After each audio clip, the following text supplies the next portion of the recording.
பேரன்பிற்குரிய ஆசிரியர் சொந்தங்களே, இன்றைக்கு தொழிலாளர் தினம். மிக முக்கியமான ஒரு நல்ல நாள்.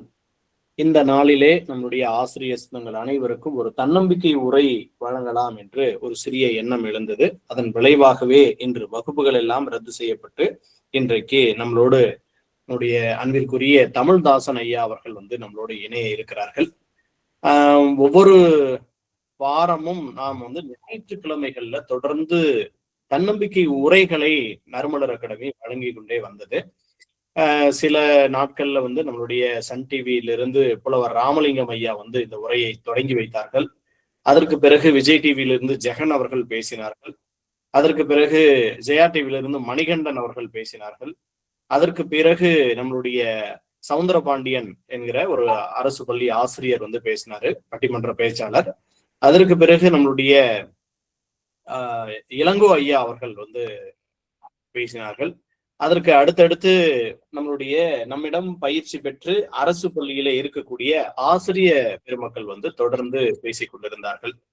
இந்த உரைகள் எல்லாமே உங்களுக்கு ஒரு வகையான புத்துணர்வை தர வேண்டும் என்பதற்காக, ஒரு சிறிய மாறுதலுக்காக நம்ம கொடுக்கக்கூடிய விஷயங்கள். பொதுவாகவே நம்மளுடைய ஆசிரியர்களிடம் ஒரு வாரம் 2 வாரம் இந்த இணைய வழியில் படிக்கிற காரணத்தினால ஒரு சிறிய சோர்வு அடிக்கடி தட்டும். எந்நேரமும் மொபைல் போன்லயே வகுப்பு பார்த்துட்டு இருக்கிறதுனால அந்த மாதிரியான ஒரு அசதி ஏற்படுவது அப்படின்றது இயல்பு. அந்த அசதியை போக்குவதற்காகத்தான் இந்த மாதிரியான வகுப்புகளை நம்ம தொடங்குறோம். பொதுவா நம்மளுடைய மக்களிடம் என்ன இருக்கிறது அப்படின்னு பாத்தீங்கன்னா, கால்பர் வந்துருச்சுன்னா, கால்பர் வந்ததுக்கு அப்புறம் நம்ம ஒரு கோச்சிங் சென்டர்ல சேரலாம், படிக்கலாம், அப்புறமா பாஸ் பண்ணி போயிடலாம் அப்படின்ற மாதிரியான ஒரு எண்ணம் நம்மளுடைய ஆசிரியர் சொந்தங்களிடம் நிறையவே இருக்கு. ஆனா அது உண்மையா அப்படின்னு பாத்தீங்க அப்படின்னா, துளி அளவு கூட உண்மை இல்லை. ஒரே ஒரு பேட்ச்ல கால்பர் செய்யப்பட்டு 70 நாட்களுக்குள்ள ஒரு கோச்சிங் கிளாஸ்ல சேர்ந்து அந்த 70 நாட்களுக்குள்ள மட்டுமே படிச்சு பாஸ் பண்ணி போனவங்களுடைய பர்சன்டேஜ் 1% இருக்கலாம் அல்லது 2% இருக்கலாம். அவர்கள் ஏற்கனவே நிறைய படிச்சிருப்பாங்க, அந்த அடிப்படையில கூட உள்ள வந்திருக்கலாம். அப்படி யாரோ ஒருத்தர் 2 பேர் இருக்கலாமே தவிர 98% அது ஒரு சக்சஸ் ஃபார்முலா கிடையாது. அதனாலதான் நம்ம முன்னாடியே ஆரம்பிச்சு இப்பெல்லாம் பிஜிடிஆர்பி வகுப்பு நான் தொடங்கி இருக்கிறேன். 2 ஆண்டுகள் அப்படின்ற அடிப்படையில தொடங்கி இருக்கேன். இந்த ஆண்டு முழுவதும் உங்களுக்கு வகுப்பு இருக்கும், அடுத்த ஆண்டு முழுவதும் தேர்வு இருக்கும் அப்படின்ற அடிப்படையில 2 ஆண்டுகள் வகுப்புகளை தொடங்கி இருக்கிறோம். அதே மாதிரி இப்ப யூஜிடிஆர்பிக்கு தொடங்கி அனைத்து பாடத்திட்டத்திலும் ஏறத்தாழ ஒரு 5 அலகுகள், அதாவது 5 யூனிட் கம்ப்ளீட் பண்ணிட்டு இப்ப அடுத்த 5 யூனிட்ல அடியெடுத்து வச்சிருக்கிறாங்க. அதற்கு அடுத்ததாக இந்த மாதம் 25ஆம் தேதி நம்ம செகண்ட் பேட்ச் நம்ம தொடங்குறோம். சரிங்களா? இதுதான் அதனால முன்னாடியே ஒரு எச்சரிக்கை உணர்வோடு நம்ம என்ன செய்யறோம் அப்படின்னு சொன்னாக்க, இந்த கால்பர் வர்றதுக்கு முன்னாடியே நம்ம படிக்க வேண்டிய பாடத்திட்டங்களை சரியா படிச்சு நம்மளுடைய கையில வச்சுக்கிட்டோம் அப்படின்னு சொன்னா, கால்பர் வந்ததுக்கு அப்புறம் நமக்கு ரிவிஷன் பண்றதுக்கும் தேர்வுகள் எழுதி நம்மளுடைய தவறுகளை திருத்திக் கொள்வதற்கும் அதை சரியா பயன்படுத்தணும் அப்படின்னா அதுதான் சரியான வகையில இருக்கும். அதுக்காக தான் நம்ம என்ன செய்யறோம் அப்படின்னா, முன்னாடியே இந்த பயிற்சியை நம்ம தொடங்குறோம். அதே மாதிரி இந்த இணைய வகுப்புகளை இருக்கிற காரணத்தினால மக்கள் கொஞ்சம் ஒரு ஸ்டெப் பின் வாங்கிடுறாங்க. பாத்துக்கலாம், கால்பர் வந்ததுக்கு அப்புறம் படிக்கலாம், வந்ததுக்கு அப்புறம் படிக்கலாம் அப்படின்னு சொல்லிட்டு. அதனாலதான் அந்த ஒரு அசதியை போக்குகிற வகையில தான் நம்ம இந்த ஒரு தன்னம்பிக்கை உரையை நம்ம ஏற்பாடு செய்திருக்கிறோம். இன்றைக்கு நம்மோடு இணையக்கூடிய ஒரு நல்ல பண்பாளர், ஒரு மிக சிறந்த ஆசிரியர், உண்மையிலேயே ஒரு நல்லாசிரியர், அப்படிப்பட்ட ஒரு நல்ல உள்ளம் கொண்டவர். தர்மபுரியிலே அவருடைய குரல் ஒலிக்காத ஒரு கல்லூரியோ அல்லது பள்ளியோ கிடையாது. அவருடைய பெயருக்கு ஏற்றாற் போலவே தமிழ்தாசன், தமிழ் மிக சிறப்பாக பேசக்கூடியவர். நிறைய பட்டி மண்டபங்கள்ல, குறிப்பா கம்பராமாயணம், தருமபுரி கம்பன் கழகத்துல மிக சிறந்த பொறுப்பிலே இருக்கக்கூடியவர். தருமபுரி தமிழ் சங்கத்திலே சிறப்பான ஒரு பொறுப்பிலே இருக்கக்கூடியவர். எந்நேரம் ஆனாலும் தமிழ் பொறுப்புல இருந்து கொண்டு தமிழ் தொடர்பான எந்த வகையான பட்டிமன்றமாக இருந்தாலும் அவருடைய வீறுமிக்க உரை எல்லோரும் ரசிக்கத்தக்க ஒரு வகையான உரை. இன்றைக்கு மாலை ஒரு 3 மணி அளவிலே நாம் திடீரென யோசித்து இன்றைக்கு ஐயா அவர்களை கேட்டு பார்க்கலாமா என்று ஒரு வகையிலே ஒரே ஒரு போன் கால் தான். நான் கேட்ட உடனே ஐயா அதனால என்னங்கய்யா முடிச்சுக்கலாம், நல்லா பேசிடலாங்கய்யா அப்படின்னு சொல்லி நமக்கு அவர் நம்மளுடைய அழைப்பை ஏற்றுக்கொண்டார். அந்த அடிப்படையில அவரும் இன்றைக்கு இணைந்திருக்கிறார். அவருடைய இந்த தன்னம்பிக்கை உரை நம் அனைவருக்கும் நிச்சயமாக ஒரு நல்ல தன்னம்பிக்கையை ஏற்படுத்தும்.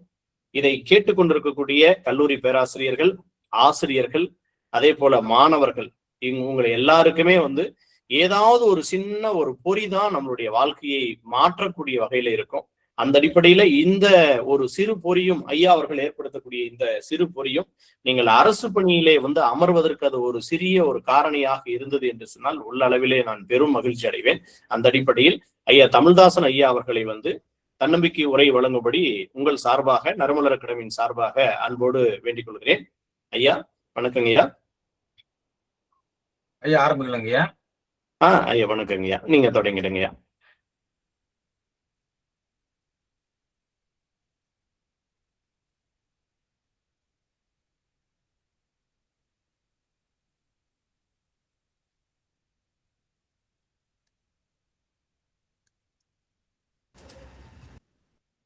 சங்கம் என்ற சோலையிலே தவழ்ந்து வந்த தென்றல் அவள், பொங்குகடல் தப்பி வந்த பெண்ணால், அவள் சிந்து மொழி சொல்லழகை, தேன் கலந்த பண்ணழகை சொல்லிவிட முடிகிறதா என்னால்? மூத்த குடி பிறந்த மகள், முருகனிடம் வளர்ந்த மகள், நேற்று வந்த கன்னி அல்ல அவளும். உலகில் வேற்றுமொழி ஆதிக்கங்கள் வேதனைகள் தந்த போதும் வெற்றி மாலை அவளிடமே தவழும். பாவலர் பாட்டினிலே பட்டுடுத்தி ஆடுகின்ற மோகனத்தை என்னவென்று உரைப்பேன். அந்த மோகினியின் ஈர்ப்பு நிலை மூழ்கிட நான் துணிந்து விட்டேன். முழு நிலவை வேண்டாம் என்றா துறப்பேன். 8 தொகை 10 பாட்டு மேற்றமிகு கீழ்கணக்கும் புட்டு புட்டு வைத்ததென்ன பொய்யோ? சொல் கட்டினிலே அழகு தரும் தமிழ் தாய் அவளின் அழகு குறையாது என்பதான் மெய்யோ?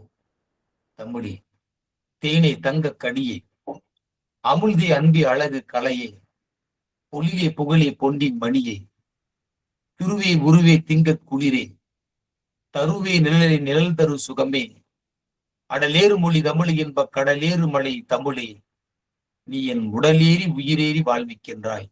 அன்னை தமிழுக்கு 1000 வணக்கங்களை முதலில் உரித்தாக்கிக் கொள்ளுகிறேன். ஒரு சிறந்த ஒரு இணைய வழியாக நடக்கக்கூடிய ஒரு அற்புதமான பயிற்சி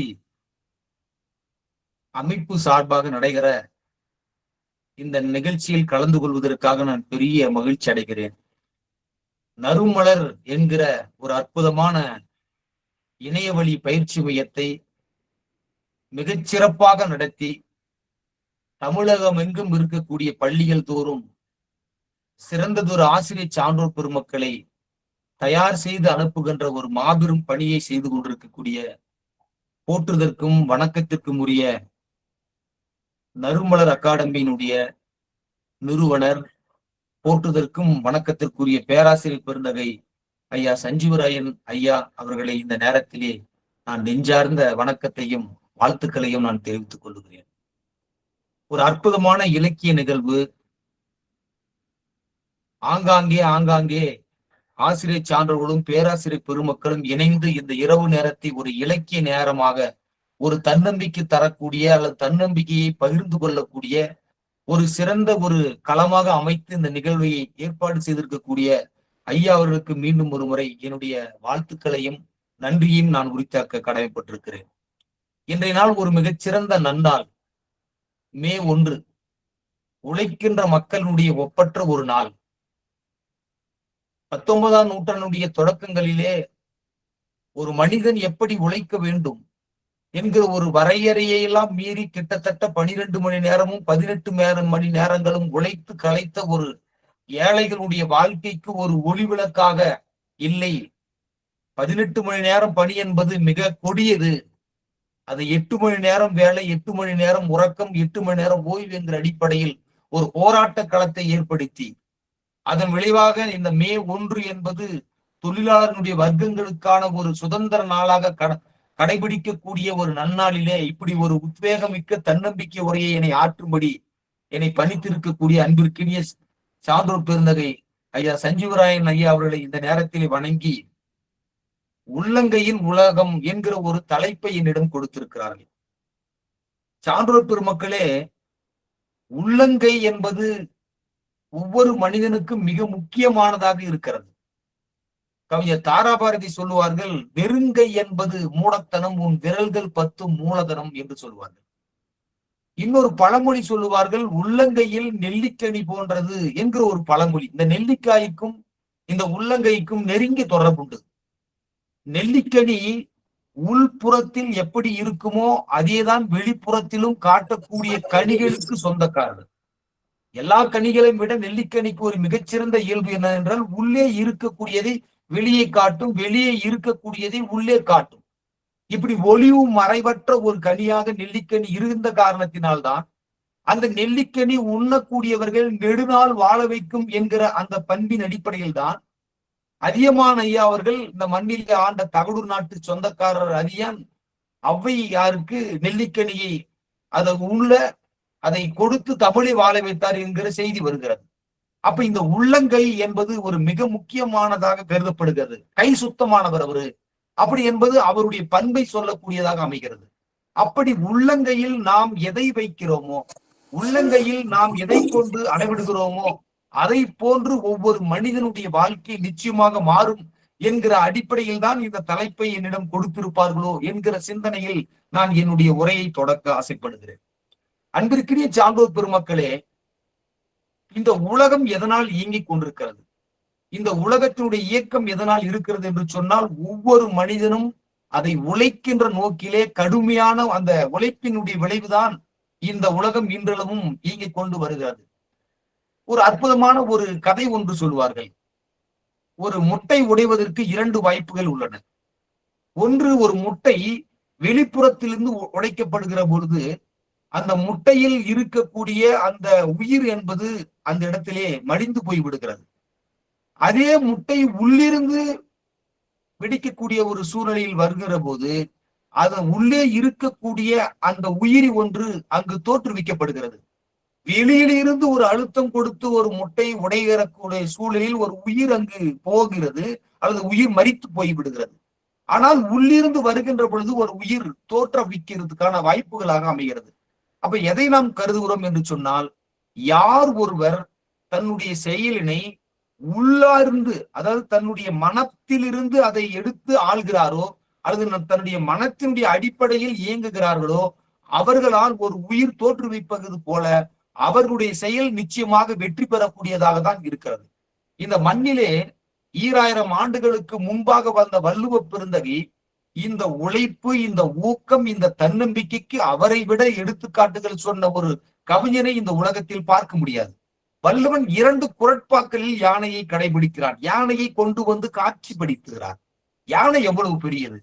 யானை காட்டினுடைய மிகப்பெரிய வலிமை மிக்க ஒரு உயிரினம். யானை ஒரு சிறந்த உயிர். ஆனால் அந்த உயிரை 2 பாடல்களில் வள்ளுவன் காட்சிப்படுத்துகிறார். ஒன்று, பரியது கூர்ங்கோட்டத்து ஆயினும் யானை வெறும் புலித்தாக்குறின் என்று சொல்லுகிறார். என்ன சொல்ல வருகிறார் வள்ளுவ பெருந்தகை என்று சொன்னால், ஒரு யானை ஒரு பெருத்த ஒரு பரப்பை உடைய ஒரு தோற்றத்தை கொண்ட ஒரு உயர்ந்த ஒரு பெரிய ஒரு உருவத்துக்கு சொந்தமாக இருக்கக்கூடிய யானை பரியது கூர்ங்கோட்டத்து யானும், அது ரொம்ப பெரியதாக இருந்தாலும் கூட, யானை பரியது கூர்ங்கோட்டத்தாயினும் புலி வெறும் தாக்குறின், அதாவது புலி, அதாவது யானையுடைய உடம்பிலே இருக்கக்கூடிய ஊக்கம் இல்லாமல் போனால் சிறிய புலி கூட அதை கொன்றுவிடும் என்று சொல்லுகிறார். அதே குறட்பாக்கிலே, அதே அதிகாரத்திலே வள்ளுவர் சொல்லுகிற போது சொல்லுகிறார், சிதைவிடத்து ஒல்கார் உறவோர் புதையம்பிற் பட்டுப்பாடு ஊன்றும் களிறு என்று களிற்றை சொல்லுகிறார். என்ன சொல்ல வரார் என்று சொன்னால், ஒரு யானை ஒரு பள்ளத்தில் அகப்பட்டு விடுகிறது. வேடர்களால் தன்னுடைய உடம்பு முழுக்க செல்லடையால் துளைக்கப்பட்டாலும் கூட அதன் உள்ளத்திலே இருக்கக்கூடிய ஊக்கத்தின் விளைவாக அந்த யானை வெற்றி பெற்று விடுகிறது என்று சொல்லுகிறார். அப்போ உள்ளத்திலே ஊக்கமோடு இருக்கக்கூடிய ஒரு யானை தன் உடம்பு முழுக்க சல்லடையால் துளைத்தாலும் கூட தன்னுடைய லட்சியத்தை, தன்னுடைய வெற்றியை அது நிச்சயமாக அடைந்து விடுகிறது என்று ஒரு குறட்பாக்களில் யானையை காட்டுகிற வள்ளுவ பெருந்தகை, இன்னொரு குறட்பாக்களில் ஒரு பெரிய உருவமாக இருந்தாலும் கூட உள்ளத்திலே ஊக்கம் இல்லை என்று சொன்னால் அது சாதாரண ஒரு புலியால் கூட தோற்று போய்விடும் என்று சொல்லுகிறார். அப்ப இதுல நாம் என்ன தெரிந்து கொள்ள வேண்டும் என்று சொன்னால், இங்கு ஆசிரியர் பயிற்சிக்காக இங்கு படிக்கக்கூடிய மாணவர்கள் இருக்கிறார்கள் என்கிற ஒரு கருத்தியல் அடிப்படையில் நாம் பார்க்கிற பொழுது நாம் உள்ளத்திலே ஊக்கத்தோடு நாம் செய்ய வேண்டும். நம்மால் முடியும். நாம் முயற்சி செய்தால் நிச்சயமாக நம்முடைய உயர்வை எட்ட முடியும். அதுவும் இந்த ஆசிரியர் தொழில் என்பது ஒரு மிகச்சிறந்த தொழிலுக்கு ஒரு ஒரு எடுத்துக்காட்டான ஒரு சமுதாயத்திலே போற்றப்படக்கூடிய ஒரு தொழில். உங்களுக்கெல்லாம் தெரியும், மாசிடோனியாவின் இளவரசராக இருந்த அலெக்சாண்டர் எப்படிப்பட்டவர்.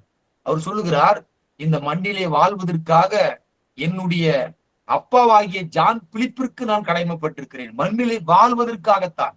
ஆனால் சிறந்த ஒரு மனிதனாக, சிறந்த சான்றோனாக நான் வாழ்வதற்கு என் ஆசிரியராகிய அரிஸ்டாட்டிலுக்கே நான் கடமைப்பட்டிருக்கிறேன் என்று சொல்லுகிறார். அப்படி ஒரு ஒரு மிக முக்கியத்துவம் வாய்ந்த ஒரு பணி என்று சொன்னால் இந்த ஆசிரியர் பணி. சமுதாயத்திலே எத்தனையோ இடங்களிலே இந்த ஆசிரியர்களுடைய பணியால் தான் இந்த உலகமே மகிழ்ச்சியாக இயங்கிக் கொண்டிருக்கிறது. ஒரு குழந்தையை இந்த சமுதாயத்திற்கு பக்குவப்பட்ட ஒரு குழந்தையாக, ஒரு நல்ல ஒரு சிறந்த குடிமகனாக மாற்றக்கூடிய பெரும் பொறுப்பு ஆசிரியர் மாத்திரம் உண்டு. அது மாத்திரமல்ல, தன்னை விட உயர்ந்த நிலைக்கு செல்லக்கூடிய ஒருவனை பார்த்து பொறாமைப்படாத ஒரே ஒரு ஜீவன் யார் என்று சொன்னால் அது நிச்சயமாக ஆசிரியர் சான்றவர்களாக மாத்திரம்தான் இருக்க முடியும். பாரதி எழுதி கொண்டே இருக்கிறான்.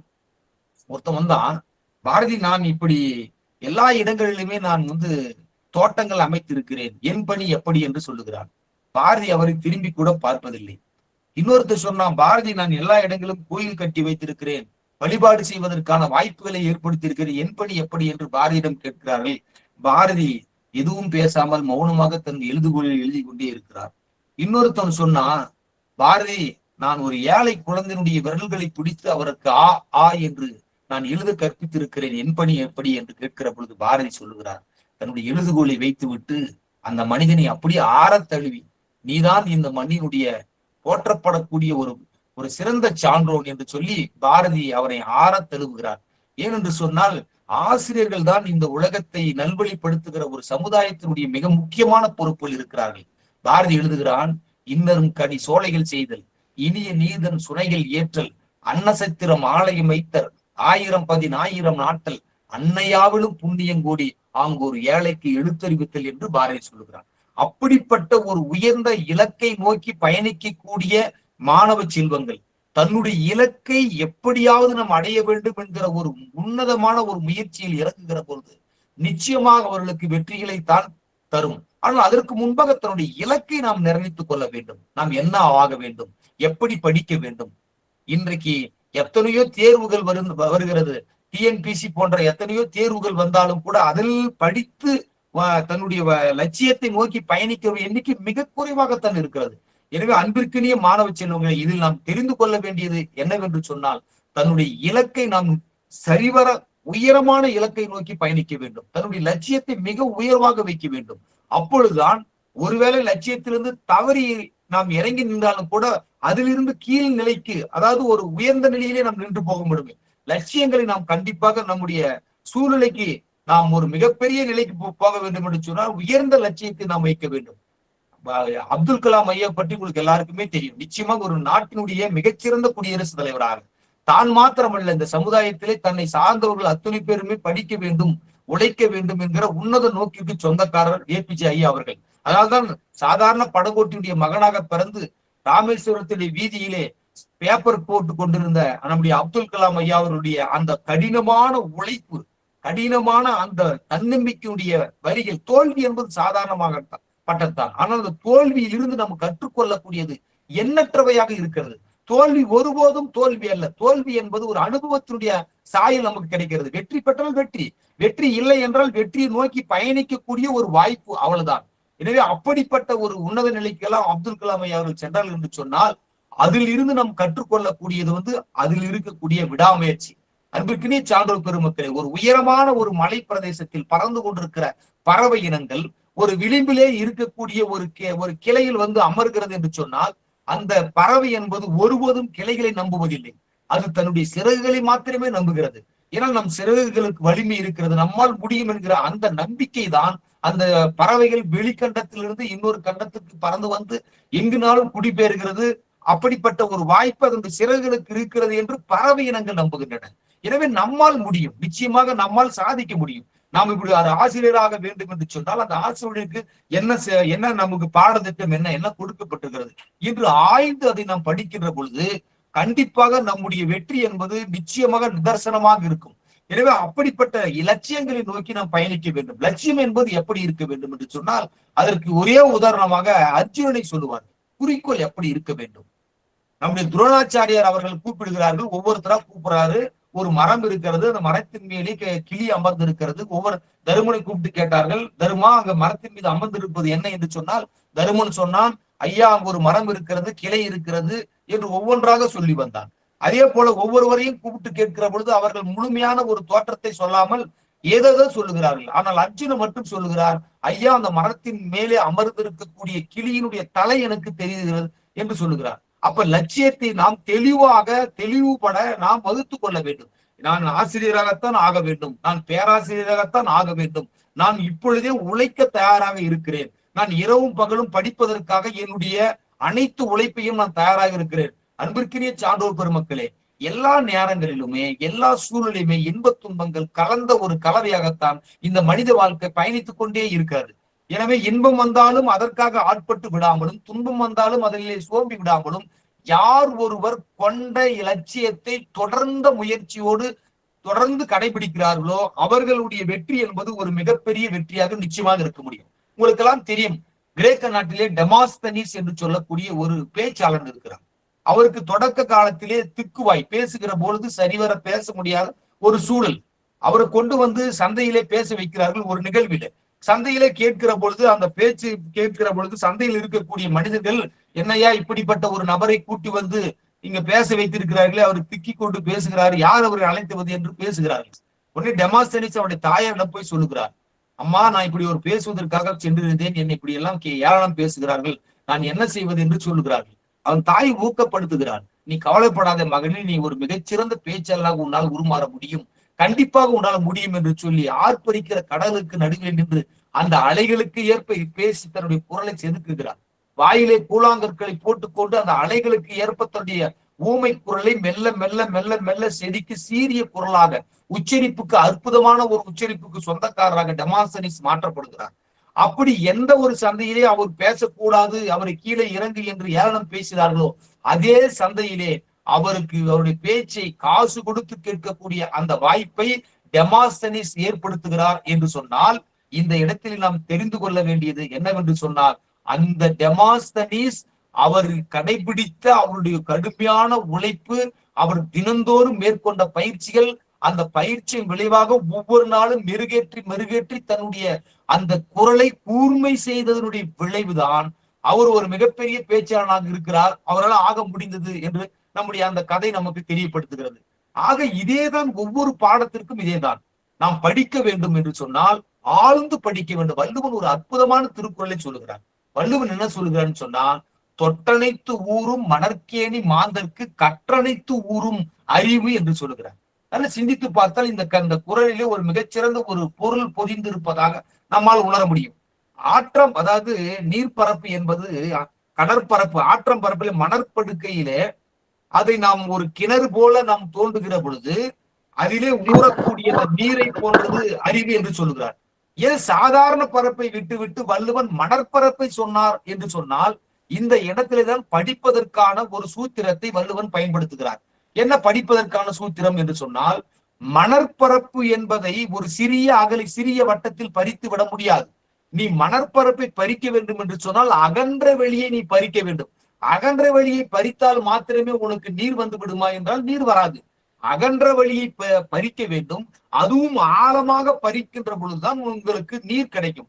அத வள்ளுவர் என்ன சொல்லுகிறார் என்று சொன்னால், ஒரு படிப்பு என்பது அல்லது ஒரு கல்வி என்பது ஒரு அறிவு என்பது எதைப்பட்டதாக இருக்க வேண்டும் என்று சொன்னால், மணற்படுக்கையில் பறிக்கப்பட்ட கிணற்றை போல இருக்க வேண்டும் என்று வள்ளுவர் ஊமைப்படுத்துகிறார். ஏன் வள்ளுவர் ஊமைப்படுத்துகிறார் என்று சொன்னால், படிக்கக்கூடிய நாம் ஒரு திருக்குறள் ஆகட்டும் அல்லது சிலப்பதிகாரம் ஆகட்டும் அல்லது சங்க இலக்கியங்கள் ஆகட்டும் அல்லது நமக்கு வகுக்கப்பட்ட அல்லது நமக்கு கொடுக்கப்பட்ட எந்த பாட புத்தகமாக இருந்தாலும் சரி, அந்த பாட புத்தகத்தினுடைய அகன்ற பரப்பை நாம் படிக்க வேண்டும். அதே நேரத்திலே ஆழமான படிப்பை நாம் படிக்க வேண்டும். எவன் ஒருவன் அகன்ற படிப்பையும் ஆழமான படிப்பையும் படித்துக் கொண்டிருக்கிறார்களோ அவர்கள் எந்த தேர்விலுமே எளிமையாக வெற்றி பெற முடியும் என்பதைத்தான் வள்ளுவர் பெருந்தகை சொல்லுகிறார். ஆக நாம் இப்படி ஒரு ஆழங்கால் பட்ட ஒரு அறிவை, ஒரு அற்புதமான ஒரு அறிவை இந்த மாதிரி நம்ம படிக்கின்ற பொழுது நிச்சயமாக நமக்கான உணர்வுகளை, நமக்கான வேலை வாய்ப்புகளை நிச்சயமாக பெற முடியும். ஒன்றை நான் இந்த நேரத்தில் நான் சொல்ல ஆசைப்படுகிறேன். அன்பிற்கினே சான்றோர் பெருமக்களே, நாம் நிறைவாக இருக்கின்ற பொழுது நமக்கான பதவிகள் அதாகவே வந்து நம்மை சேர்ந்து கொள்ளும். வள்ளுவன் இன்னும் தெளிவாக சொல்லுகிறான், ஆக்கம் அதர்வினாய் செல்லும் அசைவு இலா ஊக்கம் உடையான் உலை என்று வள்ளுவன் சொல்லுகிறார். யார் ஒருத்தர் வந்து கடுமையான உழைப்பை கொடுத்து கொண்டே இருக்கிறாரோ அவருடைய முகவரியை கேட்டு செல்வம் தானாக வந்து வீடு வந்து சேரும் என்று வள்ளுவன் சொல்லுகிறார். அப்படி நாம் கடுமையாக உழைக்கின்ற பொழுது, ஆழமாக உழைக்கின்ற போது, அறிவு சார்ந்து உழைக்கின்ற பொழுது, தன்னுடைய லட்சியத்தை நோக்கிய சிந்தனையிலே செலுத்துகின்ற ஒரு படிப்பாக இருக்கின்ற பொழுது கண்டிப்பாக அவர்கள் எந்த நிலையிலுமே வெற்றி பெற்று விடுவார்கள் என்பதை தான் வள்ளுவர் பெருந்தகை நமக்கு அழகாக சொல்லுகிறார். ஒரு செய்தியை நான் இந்த நேரத்தில் பகிர்ந்து கொள்ள ஆசைப்படுகிறேன். ஒரு கிராமம் இருக்கிறது, ஒரு ஒரு குடிசை. அந்த ஒரு குடிசையில வந்து 2 பேர் இருக்கிறாங்க. ஒரு குடும்பத்துல 2 குழந்தைங்க பெரியவங்க இருக்கிறாங்க. அதுல மூத்த பையன் வந்து ஒரு காட்டுக்கு வேட்டைக்கு போறான். காட்டுக்கு வேட்டைக்கு போயிட்ட உடனே அந்த பையன் என்ன செய்யறான், ஒரு முயலுக்கு வந்து ஒரு அம்பை எய்தான். முயலுக்கு வந்து அதை போட்டு அடிச்சு அந்த முயலோட தூக்கி கொண்டு வீட்டுக்கு வருகிறான். இன்னொரு பையன் என்ன செய்யறான், அந்த ஒரு காட்டுல ஒரு பெரிய யானை நடந்து போகுது. இவன் வந்து வேலை எடுத்து அந்த யானை மீது ஏவுகிறான். ஆனா யானை மீது படுவதில்லை. யானை அப்படியே அந்த புதருக்குள்ளே மறைந்து போய்விட்டது. வெறுங்கையோடு வீட்டுக்கு வருகிறான். இப்ப அப்பா பாக்குறாரு, பெரிய பையன் வந்து முயலை ரத்தம் சொட்ட சொட்ட எடுத்துக்கொண்டு வீட்டுக்கு வந்திருக்கிறான். இன்னொரு பையன் வெறுங்கையோடு வந்திருக்கிறான். இப்ப இந்த 2 பேர்ல யாரு சிறந்தவர்கள் என்று அந்த பெரியவரால அதை தீர்மானிக்க முடியவில்லை. சரி, இப்ப இதுல யாரு சிறந்தவர் என்று வள்ளுவரை கேட்கலாம் என்று வள்ளுவரை கூப்பிட்டு கேட்டாரு. ஐயா, இது மாதிரி என் பெரிய பையன் முயலையோட வந்திருக்கிறான், சின்ன பையன் வெறும் கையோடு வந்திருக்கிறான், இதுல யாருங்க ஐயா இதுல சிறந்தவன், எனக்கு ஒண்ணும் புரியல என்று சொல்லுகிற பொழுது வள்ளுவ பெருந்தகை அழகாக சொல்லுகிறார். என்ன சொல்றாருன்னு சொன்னா, இந்த முயலை சின்ன குறிக்கோளை வைத்து சின்ன குறிக்கோளோடு எடுத்து வீட்டுக்கு வந்தான் பாத்தியா, அவன் ஒருபோதும் வெற்றியாளன் கிடையாது. பெரிய லட்சியம், பெரிய யானை போன்ற அந்த யானை பெரியத்தோடு அந்த லட்சியத்தை வைத்து தோற்று கூட போனான் பாத்தியா, அவன்தான் வெற்றியாளன் என்று வள்ளுவர் சொல்லுகிறார். காண முயலைந்த அம்பினில் யானை பிழைத்த வேல் ஏந்தல் இனிது என்று வள்ளுவர் சொல்லுகிறார். எனவே நம்முடைய லட்சியத்தை நாம் வெற்றி பெறுவதாக இருந்தால் அந்த வெற்றியுடைய விளிம்பு ஏதோ ஒரு 35 மதிப்பெண் பெற்று நான் தேர்ச்சி அடைந்து விட்டோம் என்பது அல்ல. தமிழ்நாட்டிலே தலைச்சிறந்த மதிப்பெண் பெற்று முதல் மதிப்பெண் பெற்று நாம் தேர்ந்தெடுக்கக்கூடிய அந்த பணிக்கு நாம் செல்லக்கூடியவர்களாக இருக்கிற அந்த ஒரு முயற்சியை, அந்த ஒரு லட்சியத்தை நாம் ஒவ்வொருவரும் நாம் விதைக்க வேண்டும் என்று சொன்னால் அப்பொழுதுதான் நம்முடைய லட்சியம் என்பது கண்டிப்பாக அது வெல்லும் என்ற சூழல் இருக்கும். இன்னொன்னு, இப்ப இன்றும் இன்னைக்குமே சிலர் என்ன செய்யறாங்க, நமக்கு நேரம் சரியில்லை, இந்த நேரத்துல ஆரம்பிச்சா பரவாயில்ல, நமக்கு இப்படி எல்லாம் பண்ணா பரவாயில்ல, நாம ரொம்ப கஷ்டத்துல இருக்கிறோம், இன்னும் கொஞ்ச நாள் கழிச்சு ஆரம்பிச்சுக்கலாம் அப்படின்னு சொல்லிட்டு இந்த நேரத்தை தள்ளி தள்ளி போடக்கூடியவர்களால் ஒருபோதும் ஒரு சாதனையும் செய்ய முடியாது. இது ரொம்ப ரொம்ப மிக முக்கியமானது. நேர மேலாண்மையில ரொம்ப ரொம்ப முக்கியமானது. இன்னைக்குதான் நல்ல நாள். கடந்த காலத்தை பற்றி ஒருபோதும் நாம் சிந்தித்து விடக்கூடாது. கடந்த காலம் என்பது முடிந்து போனது. இப்பொழுது நம் கையில் இருக்கக்கூடிய இந்த நேரத்தை யார் ஒருவர் சரியாக பயன்படுத்துகிறார்களோ நிச்சயமாக இந்த நொடியிலிருந்து படிக்க ஆரம்பித்தால் கூட, அல்லது இந்த நொடியிலிருந்து நமக்கான பணியை நாம் தொடங்கி ஆரம்பித்தால் கூட நம்முடைய காலத்திலே நம்முடைய வெற்றியை நிச்சயமாக செய்துவிட முடியும். அமேசான் நிறுவனத்தினுடைய தலைவர் ஜெப் பெசோஸ் என்று சொல்லக்கூடியவர் சொல்லுகிறார், வெற்றியை ஒருபோதும் அருகிலே வைத்து விடாதீர்கள், தோல்வி அதிகப்படுத்துங்கள். தோல்வியுடைய விளைவாக, தோல்வி என்பது வெற்றிக்கான ஒரு மிகப்பெரிய ஒரு முகவரி. தோல்வியிடம் இருந்து நாம் எத்தனையோ விவரங்களை கற்றுக்கொள்ளலாம். எனவே நீங்கள் அதிகப்படியாக தோற்றால், அவர் அது தோற்கணும்னா வேறுபடி நீங்க தோற்று போகும் என்று சொல்லவில்லை, அவர்கள் அதிகப்படியான செயலை செய்யுங்கள். நான் எதுவுமே எடுக்க மாட்டேன், எதுவுமே செய்ய மாட்டேன், அது தானா நடக்குன்னு சொன்னா ஒருபோதும் தானாக நடக்காது. நாம் ஆரம்பித்தால் தான். நான் என்னுடைய வகுப்பறையில் கூட நான் சொல்லுவது உண்டு, மாணவ செல்வம் கிட்ட சொல்லுது, இப்ப நாம வந்து ஒரு சந்தையில போய் ஆடு வாங்குவது போலதான் கல்வி என்று சொல்லுவேன். நீ சந்தையில போய் ஒரு ஆட்டுக்குட்டி நம்மளால எளிமையாக வாங்கி வந்து முடியுமா? நிச்சயமாக முடியாது. அந்த ஆட்டுக்குட்டி அவர்கள் வளர்ந்த இடம் வேறு, அந்த அவர்கள் வளர்த்த இடம் வேறு. எனவே ஆட்டுக்குட்டி உடனடியாக நம்மிடம் வந்துடாது. அந்த ஆட்டுக்குட்டியுடைய தலையை நீவி அதற்கு அன்பு செலுத்தி அவருக்கு ஏதாவது ஒரு கொழுந்து தலைகளை பறித்து அதனுடைய முகத்தில் காட்டி அதை லாவகப்படுத்தி தன்மையப்படுத்தி அதை நம்ம சரியான நபர் தான், நம்மை வளர்க்கக்கூடிய நபர் தான் என்று அதனிடம் நேசம் காட்டி அதை அன்பாக அதை அழைத்து கொண்டு வந்து அதை உடனே ஒரு வீட்டில் கட்டினா அடுத்த நிமிடமே நம்மிடம் வராது.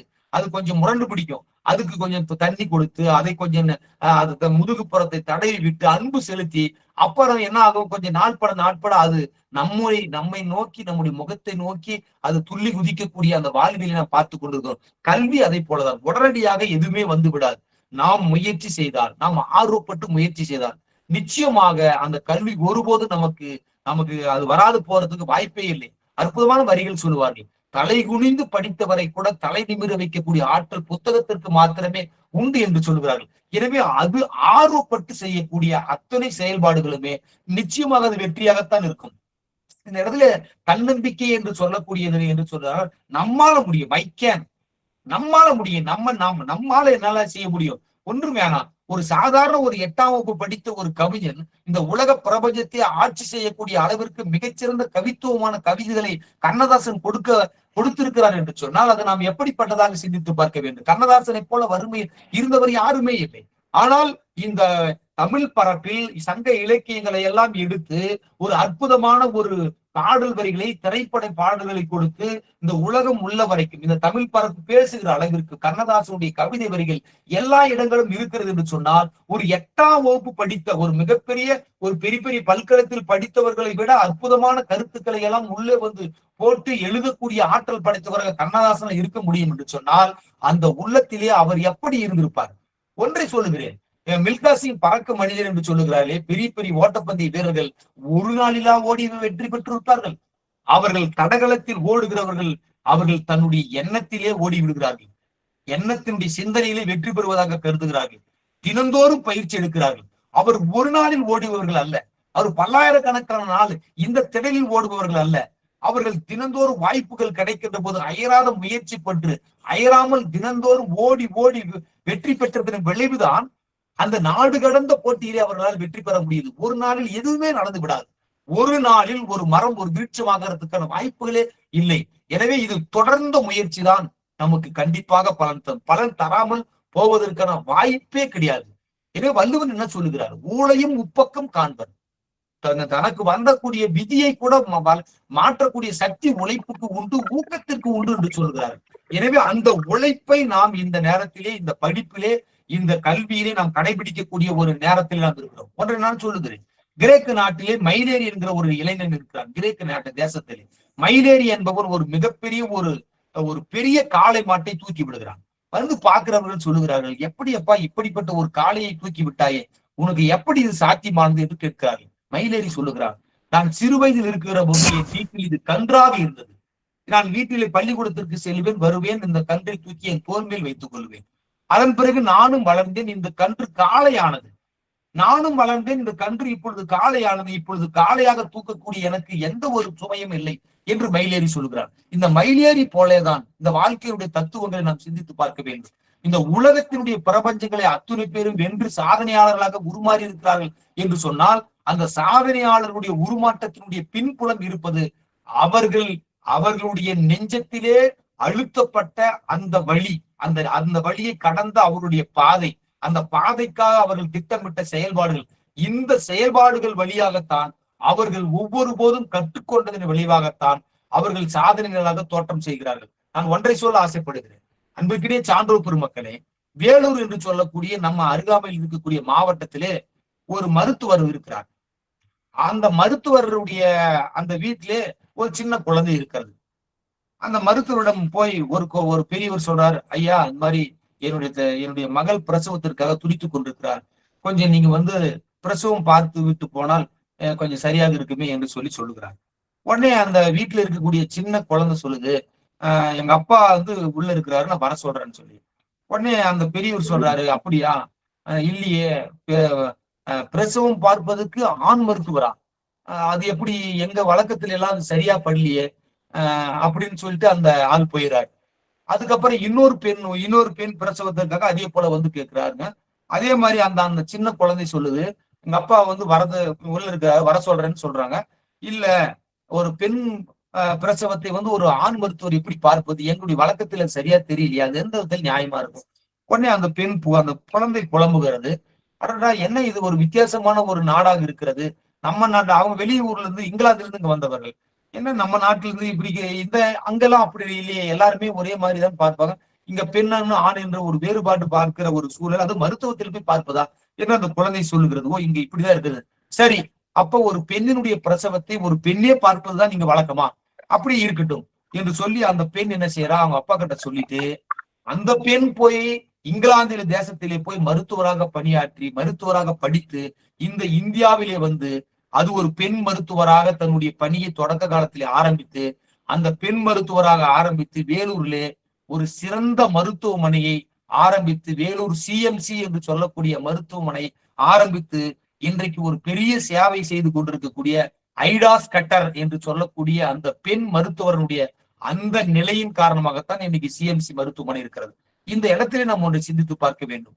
எப்படி ஒரு பெண் குழந்தை மருத்துவ படிப்பதற்காகவே இங்கிலாந்து சென்று மருத்துவமே படித்து மருத்துவம் படித்த பிறகு வந்து இந்த இந்திய திருநாட்டிலே வந்து பெண்களுக்கு மருத்துவம் செய்ய முடியும் என்று சொன்னால் அது ஒரு நாளில், அது ஒரு சில இடங்களில் அது நடக்கக்கூடிய செயலா என்று சொன்னால் நிச்சயமாக இல்லை.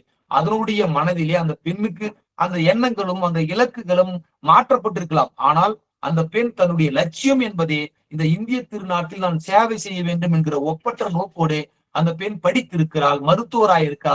மருத்துவர் ஆனது மாத்திரம் அங்கே கூட தங்கி இருக்கலாம், அவங்களோட சொந்த நாடு அது.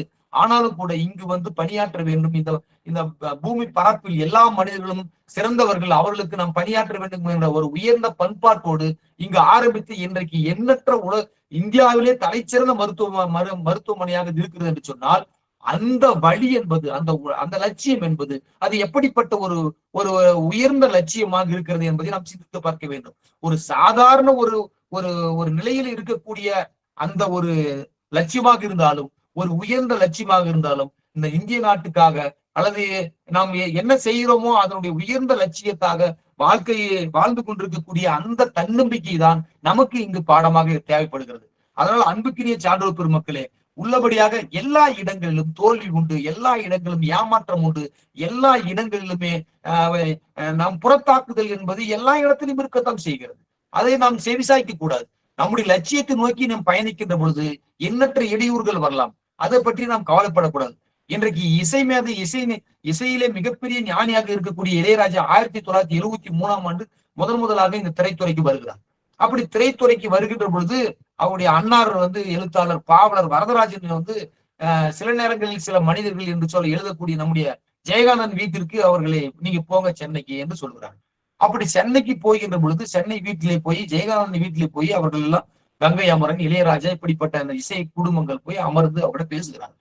அப்படி பேசுகின்ற போது ஜெயகாந்தன் வீட்டிலே அவர்களுக்கு உணவு போடுகிறார்கள்.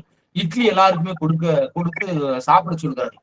அப்ப இளையராஜாவும் கங்கை அமரன் பேசுகிறார்கள், ஜெயகாந்தன் ஐயா கிட்ட பேசுகிறார்கள். ஐயா, நாங்க வந்து அன்னார் வந்து உங்களை நம்பிதான் இங்க அனுப்பி விட்டுருக்கிறார்கள் என்று சொல்லி. அப்பொழுது ஜெயகாந்தன் சொல்கிறார், தயவு செஞ்சு யாரும் சாப்பிடாதீங்க, கொஞ்சம் எழுங்க அப்படின்னு சொல்றாரு. எல்லாருமே திடுக்கிட்டு போகிறார்கள். என்னடா சாப்பாடு போடுற நேரத்துல சாப்பிடுற நேரத்துல எழுங்கன்னு சொல்றாரு, ஒண்ணுமே புரியலன்னு சொல்லிட்டு அப்பொழுது ஜெயகாந்தன் ஒரு ஒற்றை வார்த்தை சொல்லுகிறார், என்னை நம்பி வந்தன்னு சொல்லாதியா, உங்களுடைய திறமையை நம்பி வந்தன்னு சொல்லுங்கயா என்று ஜெயகாந்தன் இளையராஜா கங்கை அமரனுக்கு சொல்கிறார். எனவே உங்களை நம்புங்கள், தன்னை நம்புங்கள் என்கிற வரிகள் தான் ஒவ்வொரு மனிதனுக்கும் தேவைப்படுவதாக இருக்கிறது. அப்படி தன்னை நம்பி அவர் வந்து முதல் படத்திலே அன்னக்கிளி என்கிற படத்திலே முதலாக இசையமைக்கிறார். அந்த இசையமைக்கின்ற அந்த சூழ்நிலையிலே பஞ்சு அருணாச்சலம் அவர் தான் கூப்பிட்டு இளையராஜாவை கூப்பிட்டு ஒரு இசை கச்சேரிய அன்னக்கிளி படத்திற்காக புதிய நபர். அப்பொழுது எம்எஸ்வி அவர்கள் உச்சத்திலே இருந்த ஒரு காலகட்டம். இப்படி ஒரு சிறுவனாக இருக்கக்கூடிய இளையராஜா எப்படி இசையமைப்பாளர் வேண்டாம் என்று எத்தனையோ பேர் மறுக்கிற அந்த மறுதளித்த அந்த நிலையில் கூட பஞ்ச அருணாச்சலம் இவர் மீது வைத்திருக்கக்கூடிய அன்பின் மிகுதி பாட்டால், இவருடைய அந்த திறமையுடைய மிகுதி பாட்டால் நீங்க இசையமைக்க வேண்டும் என்கிற சொல்கிற அந்த நேரத்திலே அந்த இசை கச்சேரி எல்லாருமே அழைத்து வந்து ஒரு ஹோட்டல்ல எல்லாருமே இசை கருவிகளையோடு எடுத்து வந்து எல்லாருமே ஆரம்பிச்சு அந்த அன்னக்கிளி என்கிற அந்த திரைப்படத்தின் முதல் பாடல் பாடுகிற பொழுது மின்சாரம் ரத்தாயிரு, கரண்ட் கட் ஆயிரு. உடனே எல்லாருமே அன்று சொல்கிறார் இது அபசகரமாக இருக்கிறது, திரைத்துறை என்பது எல்லாத்துக்கும் பார்க்கக்கூடிய தொழிலாக இருக்கிறது, இது என்னையா தொடக்க நிலையிலேயே இப்படி ஒரு மின்சார ரத்து என்பது ஒரு அபசகரத்துடைய குணம், இது எப்படி சரியாக இருக்கும் என்று எல்லாருமே எள்ளி நகையாடுகிற அந்த சூழ்நிலையில், ஆனாலும் கூட பஞ்சு அருணாச்சலமும் இசைஞானி இளையராஜா அவர்களும் தன்னுடைய இசையின் இருக்கக்கூடிய அந்த திறமையும் அதனுடைய அதை வெற்றி பெற வேண்டும் என்கிற உன்னத ஒரு நோக்கத்தோடு அந்த திரைப்படத்திற்கு இசையமைத்து அது மிகப்பெரிய வெற்றியை பெற்று இசைஞானி என்கிற ஒரு மிகப்பெரிய இசை மேதையை இந்த தமிழ் சமூகத்திற்கு இந்த உலக சமூகத்தை கொடுத்தது என்று சொன்னால் அந்த இடத்தில் தொடக்க புள்ளியாக இருந்தது ஒரு கருப்பு தான். எனவே எதற்கு இதை நான் சொல்லுகிறேன் என்று சொன்னால், இப்படி நாம் தொடங்குகிற ஒரு செயல்பாடுகளிலே சில இடையூறுகள், சில பின்விளைவுகள் நமக்கு ஒரு ஏமாற்றத்தையும் ஒரு இரக்கத்தையும் கொடுக்கக்கூடிய அந்த சூழ்நிலை இருந்தாலும் கூட உள்ள உறுதிப்பாட்டோடு உள்ளத்தை நாம் ஊக்கத்தோடு நாம் பயணிக்கின்ற அந்த சூழ்நிலையிலே நிச்சயமாக அது வெற்றியாக தான் தரும். பேசிக்கொண்டிருப்பவர்கள் பேசிக்கொண்டேதான் இருப்பார்கள். அவர்கள் நம்முடைய வளர்ச்சியில் ஒருபோதும் அவர்கள் போற்றப்படாதவர்கள் எப்படி நம்மை போற்றுவார்கள்? அதனால் அதை செவி சாய்க்க கூடாது.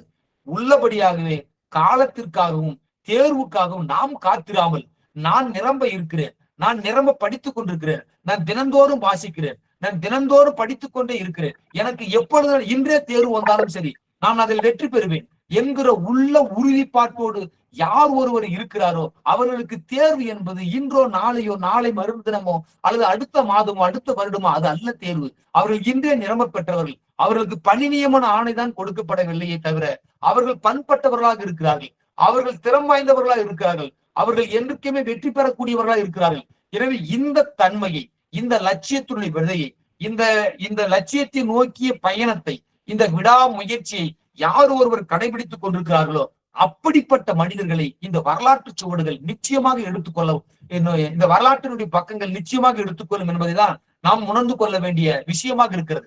எல்லா செய்திகளும் ஒரு சாதாரண புத்தகம் எடுத்துக்கொண்டாலும் கூட அதில் இருக்கக்கூடிய ஆழத்தை பார்க்க வேண்டும், அதில் என்ன இருக்கிறது என்று சிந்தித்து பார்க்க வேண்டும். அது நமக்கு ஏதோ ஒரு விதத்தில் நிச்சயமாக பயனாக இருக்கும் என்பதையெல்லாம் நாம் ஆர்வப்பட்டு நாம் படிக்கின்ற பொழுது நிச்சயமாக நம்மால் வெற்றி பெற முடியும் என்பதை இந்த நேரத்தில் நான் சொல்ல ஆசைப்படுகிறேன். ஒன்றை சொல்லுகிறேன், அப்துல் கலாமுடைய ஓட்டுநராக இருந்தவர் வி கதிரேசன்.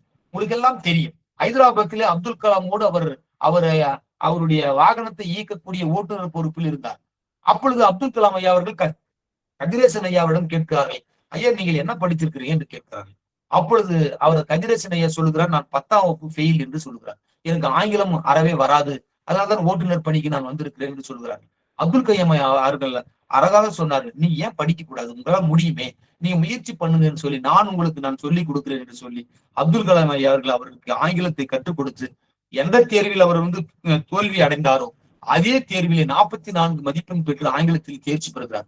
ஆங்கிலத்தில் 10ஆம் வகுப்பு தேர்ச்சி பெற்ற கதிரேசனை ஏன் நீங்க 12ஆம் வகுப்பு படிக்க கூடாது என்று ஊக்குவிக்கிறார்.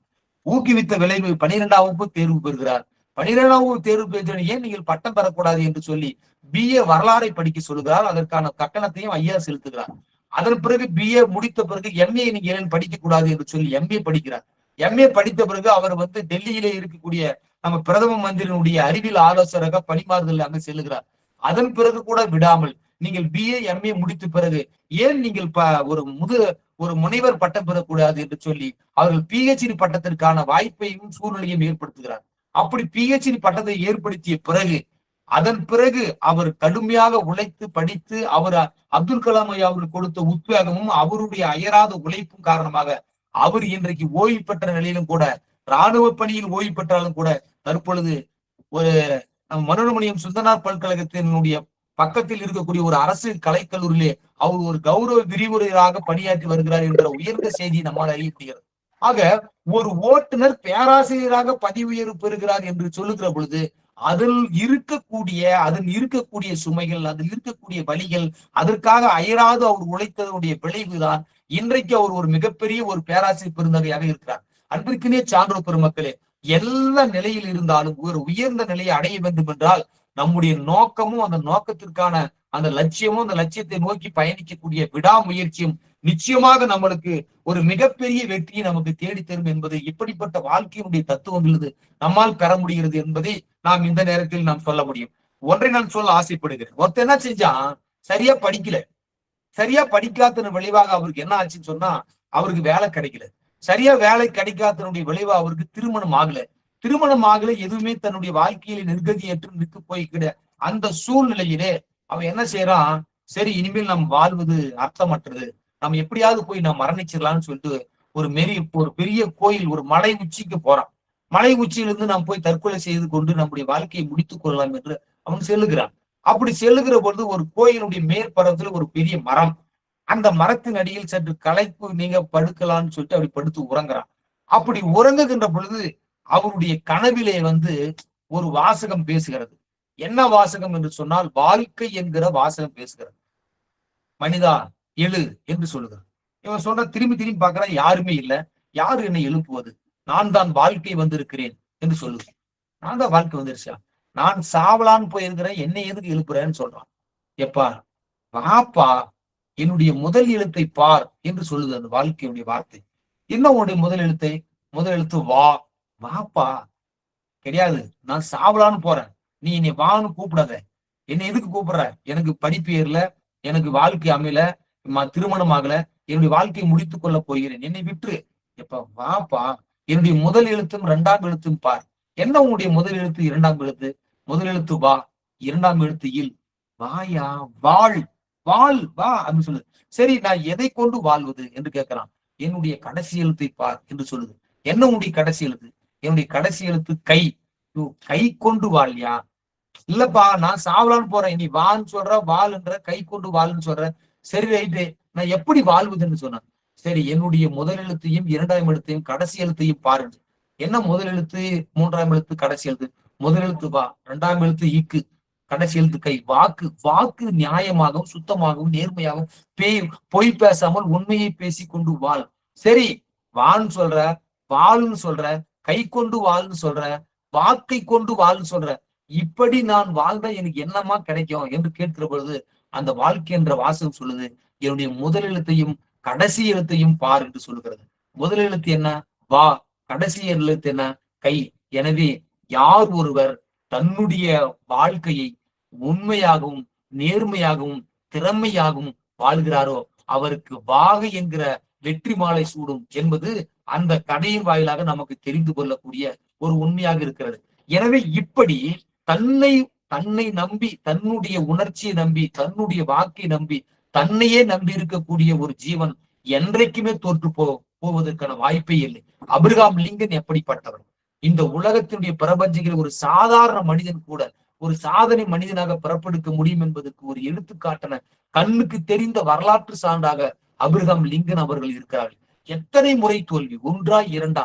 தன்னுடைய வாழ்க்கை முழுக்க தோல்விகளாலே நிரம்பப்பட்ட ஒரு மனிதன் 52வது வயதிலே அமெரிக்க ஏகாதிபத்தியருடைய ஜனாதிபதியாக அவரால் ஜனாதிபதியாக மாற்றம் செய்ய முடியும் என்று சொன்னால் அந்த உள்ளத்திலே இருந்த வழி எப்படிப்பட்டது, அந்த உள்ளத்திலே இருந்த அந்த கஷ்டங்களும் அந்த வேதனைகளும் எப்படிப்பட்டது, அதையெல்லாம் கடந்ததுடைய விளைவுதான் அமெரிக்காவுடைய ஜனாதிபதியாக அபிரகாம் லிங்கன் அவர்களை வருக முடியுது.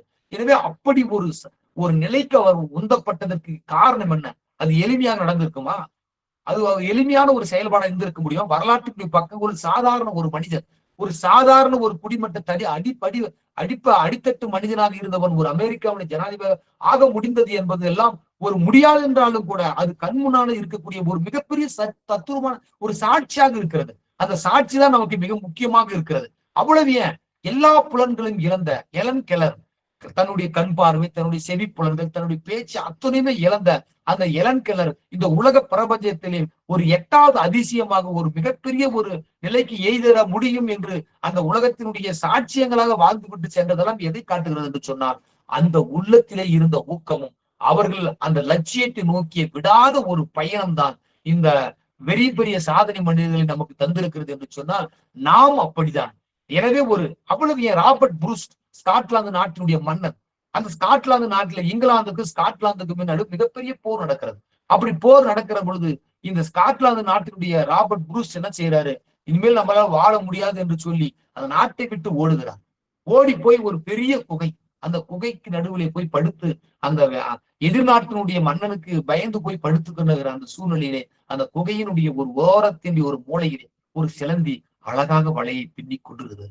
அங்கும் இங்குமாக அறுபதும் விழுவதும் அந்த மூளையிலே அப்படியே தன்னுடைய வாயிலே இருக்கக்கூடிய நூலிலே அறுபதும் ஒட்டுவதும் அது தன்னுடைய முயற்சியை விடாமலே அது தன்னுடைய செய்து கொண்டிருக்கிற அந்த கணப்பொழுதிலே ராபர்ட் புரூஸ் பார்க்கிறார். இப்படிப்பட்ட ஒரு அற்ப பூச்சிக்கு இருக்கக்கூடிய அந்த தன்னம்பிக்கை ஒரு நாட்டினுடைய மன்னனாக இருந்து கடைபிடிக்கக்கூடிய நமக்கு இல்லையே என்ற அந்த சிலந்திக்குரிய பாடத்தை தன்னுடைய மனதிலே எண்ணி அதன் பிறகு தன்னுடைய படையை திரட்டி எந்த நாடு அடிமைப்பட்டு கிடந்தது இங்கிலாந்திற்கு என்று சொல்லி அந்த நாட்டையே இங்கிலாந்தினுடைய அந்த நாட்டை எதிர்த்து ஒரு பெரிய போர் வீரனாக உருமாற்றம் அடைய முடிந்தது ராபர்ட் புரூஸ் என்ற அப்படிப்பட்ட மன்னனுக்கு அது நடந்தது என்று சொன்னால் அந்த உள்ளத்தினுடைய ஊக்கத்தின் விளைவுதான். எனவே அன்பிற்கினிய சான்றோர் பெருமக்களே, இப்படி எண்ணற்ற உதாரணங்களை நம்மால் எல்லா இடங்களிலுமே நம்மால் சொல்ல முடியும். ஆக இப்படிப்பட்ட ஒரு சூழ்நிலையில் தான் இன்றைக்கு நாம் உள்ளங்கையில் உலகம் என்கிற ஒரு அற்புதமான தலைப்பில் உங்களோடு நாம் பகிர்ந்து கொண்டிருக்கிறோம், பேசிக் கொண்டிருக்கிறோம். இதில் நான் ஒரு எளியவன், சாதாரணமான ஒரு மனிதன், நான் என்ன சொல்லிவிட முடியும் என்று சொன்னால் மனதில் உள்ள கருத்துக்களை உங்களோடு பகிர்ந்து கொள்ளக்கூடிய ஒரு வாய்ப்பாகத்தான் இதை நான் கருதுகிறேன். நான் ஒன்றும் பெரிய சாதனையாளனாகவோ நான் ஒரு பெரிய அறிஞனாகவோ அப்படி உங்களிடம் பகிர்ந்து கொள்ளவில்லை. ஆனால் நாம் கண்டிப்பாக நாம் ஊக்கத்தோடு படிக்கின்ற போது, நம் உள்ளத்திலே உணர்ச்சியோடு படிக்கின்ற பொழுது எத்தனையோ இடர்பாடுகளை தாண்டி இந்த மண்ணில் நாம் சாதிக்கக்கூடிய மனிதர்களாக பிறப்பிக்க வேண்டும் என்று சொன்னால் நாம் எண்ணத்திலே நம்முடைய எண்ண செயல்பாடுகளிலே அதை நாம் விதைக்க வேண்டும். எண்ணங்கள் தான் செயல்களாகின்றன. அந்த செயல்கள் தான் பழக்கங்களாகி மாறுகிறது. பழக்கங்கள் தான் வழக்கமாக மாறுகிறது. வழக்கங்கள் தான் வாழ்க்கையாக மாறுகிறது.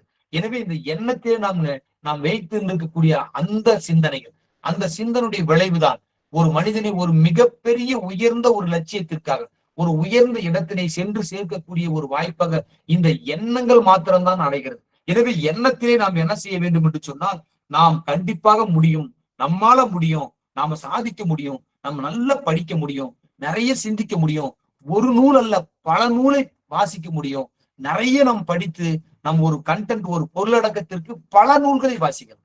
நான் வகுப்பறையில் கூட நான் என் மாணவரிடம் கேட்பது உண்டு. அன்பிற்கினிய மாணவ செல்வங்களே, என்ஜினியரை ER என்று சொல்லுகிறார், அதே மாதிரி மருத்துவரை DR என்று சொல்லுகிறார். அப்படி பார்க்கிற பொழுது நாம் நம்பரை NR தானே சொல்ல முடியும், ஏன் NO சொல்றாங்க? எல்லாத்திலுமே ஒரு கருத்து இருக்கிறது, எல்லாத்திலுமே ஒரு அறிவு இருக்கிறது. எல்லா அறிவிலும் அகழ்ந்து அகழ்ந்து அகழ்ந்து மடமையை நீக்கி நீக்கி நாம் பார்க்கிற பொழுது நம் அறிவு தெளிவு வரும். அந்த அறிவு தெளிவுபடுகிற சூழ்நிலையிலே நமக்கான ஒரு வாய்ப்பும் நமக்கான சூழ்நிலையும் நிச்சயமாக திறக்கும். நம்பர்னு இப்ப என்ஜினியர்னா ENG அவன் ER ஸ்டார்ட் ஆகி R முடியும், டாக்டர்னா D ஸ்டார்ட் ஆகி R முடியும். ஆனா நம்பர் நாம நினைக்கிற மாதிரி N ஸ்டார்ட் ஆகி R முடியுதுல. நம்பர் நியூமரியோ என்று சொல்லக்கூடிய லத்தீன் வார்த்தையிலிருந்து வருகிறது. அப்ப N என்பது முதல் எழுத்து, O என்பது கடைசி எழுத்து, அதனால்தான் NO என்று சொல்கிறார்கள். சோ இப்படி ஒவ்வொரு செயல்பாடுகளிலுமே ஒவ்வொரு அறிவியல் கருத்துக்களோடு ஒவ்வொரு ஆழமான கருத்துக்களோடு நாம் நிச்சயமாக நம்முடைய படிப்பை, நம்முடைய ஆர்வத்தை, நம்முடைய செயல்பாடுகளை நாம் கண்டிப்பாக கடத்தி கொண்டே போகின்ற பொழுது நமக்கான வாய்ப்புகளும் நமக்கான சூழ்நிலைகளும் நிச்சயமாக நமக்கு கிடைக்கும். டென்சிங் எவரெஸ்ட் சிகரத்திலே ஏறுகிறார். முதலாக ஏறுகிற போது அவர் ஏறுவதில்லை. எல்லா செய்தித்தாளர்களும் எல்லா ஊடகங்களும் அவரை ஏளனம் படுத்தி பேசுகிறார்கள். ஆனால் அதே மேடையிலே டென்சிங் சொல்லுகிறார், கண்டிப்பாக நான் நிச்சயமாக எவரெஸ்ட் சிகரத்தை ஒரு நாள் அடைவேன். ஏன் என்று சொன்னால் என்னுடைய உயர்வு நாளுக்கு நாள் வளர்ந்து கொண்டே இருக்கும். ஆனா எவரெஸ்டினுடைய வளர்ச்சி அது இனிமேல் வளரப்போவதில்லை. எவரெஸ்டினுடைய வளர்ச்சி நின்று போய்விட்டது. ஆனால் என்னுடைய முயற்சி, என்னுடைய வளர்ச்சி, என்னுடைய தியாகம், என்னுடைய தொண்டு, என்னுடைய உழைப்பு நாளுக்கு நாள் அது அதிகப்படுத்திக் கொண்டேதான் இருப்பேன். ஓர் நாள் நிச்சயமாக நீங்கள் எள்ளி நகையாடக்கூடிய நான், நீங்களே பாராட்டக்கூடிய ஒரு ஒப்பற்ற ஒரு மிகப்பெரிய ஒரு சாதனையாளனாக இந்த மண்ணிலே நான் தோன்றுவேன் என்று சொல்லி எவரெஸ்ட் சிகரத்தை டென்சிங் நார்கே அடைந்தார் என்று சொன்னால் அவருடைய உழைப்பு, அவருடைய ஊக்கம், அவருடைய நெஞ்சிலே இருக்கக்கூடிய அந்த ஆர்வத்தினுடைய விகுதிப்பாடுதான் அவரை அந்த இடத்திற்கு கொண்டு போய் சேர்த்தது என்று சொன்னால் இதுதான். இப்படிப்பட்ட செய்திகளைத்தான் நாம் உள்வாங்க வேண்டும். இது நமக்கு அகன்று கொண்டு நம் நெஞ்சிலே கனன்று கொண்டு இருக்க வேண்டும். இதுதான் பாரதி கூட பாடுகிறார். பாரதி என்ன சொல்லுகிறார்? எளிமையான வாழ்க்கையில தேடி சோறு தின்று பல சின்னஞ்சிறு கதைகள் பேசி மனம் பாடி துன்பமிகு உழன்று பிறர் வாட பல செயல்கள் செய்து நரை கூடிக்கல பருவம் எய்தி கொடுங்குற்றுக்கு இறையன பின் மாயும் பல வேடிக்கை மனிதர் போலி நான் எளிமையா போயிட்டு எளிமையான லட்சியத்தை வைத்து எளிமையா அப்படி அல்ல. என்னுடைய லட்சியம் என்பது மிக உயர்வான லட்சியம் என்பதை அந்த பருவத்திலே அவருக்கு பாரதி இருந்த அந்த துன்பம் உலகத்தில் யாருக்கும் இருக்க முடியாது. பாரதி வாழ்ந்த காலத்திலே அவர் பட்ட துன்பத்திற்கு அவர் பட்ட அவர் ஆனாலும் அப்படிப்பட்ட துன்பத்துக்கு இடையில கூட பாரதி சொல்லுகிறார், எத்தனை கோடி இன்பம் வைத்தா என்று பாடுகிறார். ஆக நாம் நம்முடைய கருத்தியல்களை என்னுடைய குடும்ப சூழல் பண்ண முடியல, எனக்கு இப்பொழுது திருமணம் ஆகிவிட்டது, என்னால செய்ய முடியல, என்னுடைய குழந்தைகள் படித்துக் கொண்டிருக்கிறார்கள், என்னால செய்ய முடியல, அப்படி என்று தன்னுடைய லட்சியத்தை ஒருபோதும் சிறைப்படுத்திக் கொள்ளவே கூடாது. நமக்கான சந்தர்ப்பமும் நமக்கான சூழ்நிலைகளும் நமக்கு திறந்து கொண்டே இருக்கிறது. நம்முடைய உள்ளங்கையில் இந்த உலகம் இயங்கிக் கொண்டுதான் இருக்கிறது. இதை விட இன்னொன்று மிக முக்கியமானது, அன்றைய காலத்திலே படிப்பு என்பது புத்தகத்தை மாத்திரமே சார்ந்ததாக இருந்தது. ஆனால் இன்றைக்கு அப்படி இல்லை. ஒரு செய்யுளையோ ஒரு கதையையோ ஒரு கண்டுபிடிப்பாளனையோ உங்களுக்கு தெரியப்படுத்துவதற்காக அல்லது புரியாமல் போகின்ற பொழுது உள்ளங்கையிலே நம் கையிலே இருக்கக்கூடிய எளிமையான சாதனங்கள், இன்னைக்கு தொழில்நுட்ப சாதனங்கள், எத்தனையோ இணைய வழி சேவைகள், இன்றைக்கு நறுமலர் நம்முடைய இணைய வழி சேவையின் வழியாக இன்றைக்கு அற்புதமான கிட்டத்தட்ட ஒரு 500க்கும் மேற்பட்ட ஆசிரியர் சான்றோர்களை இந்த இணைய வழியிலே நடத்தி இணைய வழி பயிற்சி கொடுத்து அவர்களுடைய அறியாமையை நீக்கி அவருடைய ஒரு சிறந்த அறிஞர்களாக மாற்றப்பட்டதனுடைய விளைவாகத்தான் இன்றைக்கு இப்படிப்பட்ட ஒரு இணைய வழி ஒரு கூட்டத்தை நாம் நடத்தி கொண்டிருக்கிறோம் என்று சொன்னால், எல்லாமே இன்றைக்கு தொழில்நுட்பங்கள் அந்த அளவுக்கு பெருகி போய் இருக்கிற இந்த காலகட்டத்தில் எனக்கான பாடப்பொருள் இல்லை என்றோ அல்லது எனக்கு கிடைக்கப்படவில்லை, அந்த அறிவு சார்ந்த அந்த பொக்கிஷங்கள் என்னை அடையவில்லை என்று சொல்வதெல்லாம் அதெல்லாமே அது நம்ம தவிர்க்கக்கூடியதாக இருக்கிறது. எனவே அப்படிப்பட்ட ஒரு சூழ்நிலையில் நாம் நம்முடைய லட்சியத்தை நோக்கி படிக்கின்ற பொழுது, லட்சியத்தை நோக்கிய தொடர்ந்த செயல்பாட்டுக்கு நாம் நடந்து கொண்டிருக்கிற பொழுது நிச்சயமாக நம்முடைய லட்சியம் ஒரு நாள் நிச்சயமாக வெல்லும் என்பதை இந்த உள்ளங்கையில் உலகம் என்கிற இந்த தலைப்பின் கீழாக என்னுடைய செய்திகளை இந்த நேரத்திலே ஒரு சிறிய செய்தியாக இருந்தாலும் கூட இந்த ஒரு அற்புதமான ஒரு இரவு பொழுதிலே, ஒரு இனிய பொழுதிலே ஆங்காங்கு கேட்டுக்கொண்டிருக்கிற நூற்றுக்கணக்கான ஆசிரியர் சான்றோர்கள் மத்தியிலும் அல்லது நூற்றுக்கணக்கான நம்முடைய வருங்கால ஆசிரியர் சான்றோர்கள் மத்தியிலும் என்னுடைய இந்த சிறிய கருத்துக்களை உங்கள் மனதிற்குடைய அதை திறக்கக்கூடிய ஒரு சாவியாக நிச்சயமாக என்னுடைய வார்த்தைகளோ அல்லது என்னுடைய சொற்களோ இருக்கும் என்ற அடிப்படையில இந்த கருத்துக்களை எல்லாம் நான் உங்களோடு பகிர்ந்து கொள்கிறேன். ஆனால் ஒன்றை நான் இந்த நேரத்திலே சொல்ல ஆசைப்படுகிறேன். அன்பிற்குரிய சான்றோர் பெருமக்களே, வள்ளுவன் சொல்லுகிறான், அறம்போலும் கூர்மையரேனும் மரம்போல்வர் மக்கள் பண்பு இல்லாதவர் என்று சொல்கிறார். இந்த உலகத்தினுடைய பிரபஞ்சம், அறிவு என்பது வெறும் கல்வி என்பது A+B² என்பது அல்ல. அதை தாண்டி இந்த மனிதர்களை நேசிப்பது, அருகாமையில் இருக்கக்கூடிய மனிதர்களுடைய உணர்வுகளை நேசிப்பது, இந்த உலகத்தை ஒரு சிறந்த மனிதர்களான ஒரு சமூக ஒரு கூட்டமைப்பாக கொண்டு செல்வது, ஒழுக்கத்தை கடைபிடிப்பது, இந்த தொழில்நுட்ப சாதனங்கள் இன்று கையடக்க கருவியாக இருக்கக்கூடியதை நல்லவனுக்கு அதிகமாக பயன்படுத்துவதும், இந்த தொழில்நுட்பத்தை இந்த சமூக மேன்மைக்காக பயன்படுத்துவதும், இந்த கைபேசி இப்படிப்பட்ட இணையவழி அல்லது முகநூல் இப்படிப்பட்ட இன்ஸ்டாகிராம் போன்ற அத்தனை செயல்பாடுகளும் அறிவு சார்ந்த அல்லது அந்த மனிதர்களை நேசிக்கக்கூடியதாக இருக்கின்ற அந்த கல்வியலை நாம் கடைபிடித்து ஒழுகுகின்ற அந்த சூழலில் தான் இந்த பிரபஞ்சம் இன்னும் ஒரு மகிழ்ச்சிகரமானதாக இருக்கும். ஒரே ஒரு செய்தியோட நான் என்னுடைய உரையை நான் நிறைவு செய்ய ஆசைப்படுகிறேன். இந்த உலகம் ஏன் இன்று வரை அதே போல கிழக்கில் சூரியன் தோன்றி மேற்கில் மறைந்து இப்படி இயங்கிக் கொண்டிருக்கிறது? கடவுள் மாய்ந்த இளம் பெரும் வழுதி என்று சொல்லக்கூடிய அந்த சங்ககால புலவன் சொல்லுகிறான், உண்டால் அம்மை இவ்வுலகம் இந்திரர் அமிழ்தம் ஏவுவதாயினும் இனிதன தமியரும் உண்டலும் இளமே முனிவிலர் துஞ்சலும் இலர் பிறர் அஞ்சுவது அஞ்சி புகழினின் உயிரையும் கொடுக்குவர் பழியனின் உலகுடன் பெரினும் கொல்லலர் அயர்வு இலர் அன்னமாட்சி அணையராகி தமக்கென முயலா நோந்தால் பிறர்க்கென முயலினர் உண்மையானே என்று சொல்லுகிறார். இந்த உலகம் ஏன் இன்றும் இயங்கிக் கொண்டிருக்கிறது என்று சொன்னால், இந்திர தேசத்தினுடைய அமிர்தம் கிடைத்தாலும் கூட அது தனக்கானது என்று சொல்லி தான் மாத்திரமே உண்டு, தன்னுடைய குடும்பம் மட்டுமே செழித்து தான் மாத்திரமே உண்டு கொழுத்து வாழ்வது என்பது அல்ல. தன்னுடைய அருகாமையில் இருக்கக்கூடியவர்களுக்கு பகிர்ந்து கொடுப்பதும் அல்லது புகழுக்காக ஏதோ ஒரு சிறு தவறுகளை செய்வது அப்படி அல்ல. இந்த உலகமே கொடுத்தால் கூட தவறான செய்திகளுக்கு ஒருபோதும் நான் செல்ல மாட்டேன். இந்த உலகமே கொடுத்தால் கூட தீய வழியில் நான் ஒருபோதும் நடவ மாட்டேன்.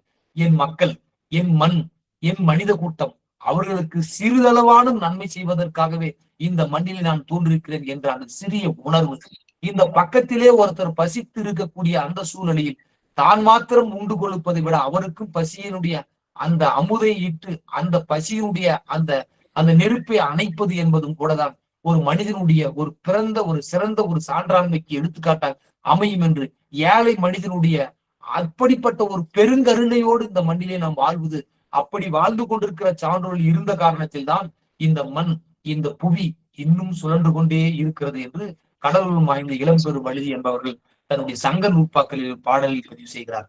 ஆக அன்பிற்கினிய சான்றோர் பெருமக்களே, இந்த அற்புதமான ஒரு நல்ல நேரத்தில் உங்களை எல்லாம் நான் கேட்டுக்கொள்வது என்னவென்று சொன்னால், நம்முடைய லட்சியத்தை நாம் எடுத்துக்கொள்வோம். அந்த லட்சியத்திற்காகவே நம்முடைய உடலையும் உழைப்பையும் விடாமுயற்சியும் தன்னம்பிக்கையும் நாம் கொடுப்போம். நிச்சயமாக தேர்வு இன்றோ நாளையோ அல்லது நாளை மறுதினமோ நிச்சயமாக வரும். அப்படி வரக்கூடிய பதவி என்பது நம்மை சேரட்டும். அந்த பதவி எந்த பதவியா இருந்தாலும் அந்த பதவிக்கு நம் பெயர் பரிந்துரைக்கப்படலாம். அது நாம் முழு நிரம்பியவர்களாக இருந்தால் எந்த அளவுகோல்னாலும் நம்மை அளந்து கொள்ளட்டும். அது பேராசிரியர் பணியாக இருந்தாலும், துணைவேந்தர் பணியாக இருந்தாலும், ஆசிரியர் பணியாக இருந்தாலும், அல்லது ஆட்சியர் பணியாக இருந்தாலும் நாம் படித்துக் கொண்டே இருக்க வேண்டும். படித்துக் கொண்டே கூடியவர்கள், வாசித்துக் கொண்டே இருக்கக்கூடியவர்கள் ஒருபோதும் தீய வழிக்கு செல்ல மாட்டார்கள். ஏன் என்று சொன்னால் வள்ளுவன் அதுதான் சொல்லுகிறார். இந்த உலகத்திலே வள்ளுவன் எத்தனையோ குறப்பாக்கள் எழுதினாலும் ஒரு குறப்பாக்களிலே துணைக்காலை பயன்படுத்தி இருக்க மாட்டார். அந்த ஒரே ஒரு குறள் என்னவென்று சொன்னால், கற்க கசடர கற்பவை கற்றபின் நிற்க அதற்கு தகை என்று சொல்லுவார். இந்த ஒரு குறள்பாக்களில் வள்ளுவர் துணை எழுத்தை பயன்படுத்தி இருக்க மாட்டார். ஏன் வள்ளுவர் துணை காலை பயன்படுத்தவில்லை என்று சொன்னால், யார் ஒருவர் கற்கிறாரோ, யார் ஒருவர் பிழையற கற்கிறாரோ, யார் ஒருவர் பிழையற கற்றது மாத்திரம் அல்லாமல் அந்த கற்ற அறிவை தன்னுடைய வாழ்க்கைக்கு கொண்டு நடந்து கொண்டிருக்கிறார்களோ, அந்த வாழ்க்கைக்கு நடந்து கொண்டிருக்கக்கூடிய அந்த மனிதனால் யாரும் துணையே தேவையில்லை. கற்க கசடர கற்பவை கற்றபின் நிற்க. யார் ஒருவர் கற்றபடி நடக்கிறாரோ, பிழையற கற்கிறாரோ, பிழையற கற்ற பிறகு அதன்படி நடந்து இந்த வாழ்விலை கடத்துகிறாரோ, அவருக்கு துணை கால் அல்ல, துணையே யாரும் தேவையில்லை என்பதைதான் வள்ளுவ பெருந்தகை பயன்படுத்துகிறார். ஆக ஒரு அறிவார்ந்த சமூகம் படைக்கக்கூடிய இந்த நறுமலர் இணைய இந்த ஆசிரியர் பயிற்சி இந்த மையத்தின் வழியாக கேட்டுக்கொள்வது, நம் திட்டமிட்டு தம்முடைய லட்சியத்தை நோக்கி விடாமுயற்சியோடு தன்னம்பிக்கையோடு நிச்சயமாக படிக்கின்ற பொழுது, நிச்சயமாக நம்முடைய லட்சியங்கள் வெல்லுகிற அந்த ஒரு நாளுக்காக இருக்கிற பொழுது எல்லா கதவுகளும் நமக்கு திறக்கப்பட்டுதான் இருக்கும். ஒருவேளை இதில் இடர்பாடுகள் ஏதேனும் அப்பொழுது வந்தாலும் கூட அந்த இடர்பாடுகளை நமக்கான அனுபவங்களாக எடுத்துக்கொண்டு அந்த அனுபவங்கள் வழியாக நாம் வெற்றியினுடைய அடுத்த இடத்திற்கு நாம் நகர்வோம் என்று சொல்லி, இப்படிப்பட்ட ஒரு இரவு நேர நிகழ்விலே, இப்படிப்பட்ட ஒரு மழை பொழிவுக்கிற ஒரு ஈர சூழலிலே உங்களோடெல்லாம் பேசுகிற ஒரு நல்வாய்ப்பை எனக்கு வழங்கிய பேராசிரியர் பெருந்தகையார் அன்பிற்கினிய இளவல் பே. சஞ்சீவராயன் ஐயா அவர்களுக்கும் இந்த இனிய நிகழ்விலே கலந்து கொண்டு இந்த சிறியோருடைய பேச்சை ஆங்காங்கே இருந்து கேட்டும் ரசித்துக் கொண்டிருக்கிற சான்றோர் பெருமக்களே, உங்கள் அத்துணை பேருக்கும் என்னுடைய நல்வாழ்த்துக்களையும் மே மாதத்தினுடைய இந்த மே தின நல்வாழ்த்துக்களையும் சொல்லி, நல்ல வாய்ப்போடு இன்னொரு முறை அனைத்து இங்கு கேட்டுக்கொண்டிருக்கிற தேர்வுக்கு தயாராகி கொண்டிருக்கிற அதில் பெரும்பான்மையானவர்கள் நாங்கள் தேர்வு பெற்றிருக்கிறோம், நாங்கள் ஆசிரியராக இருக்கிறோம், நாங்கள் பேராசிரியராக இருக்கிறோம், நாங்கள் பண்புள்ளவராக இருக்கிறோம்,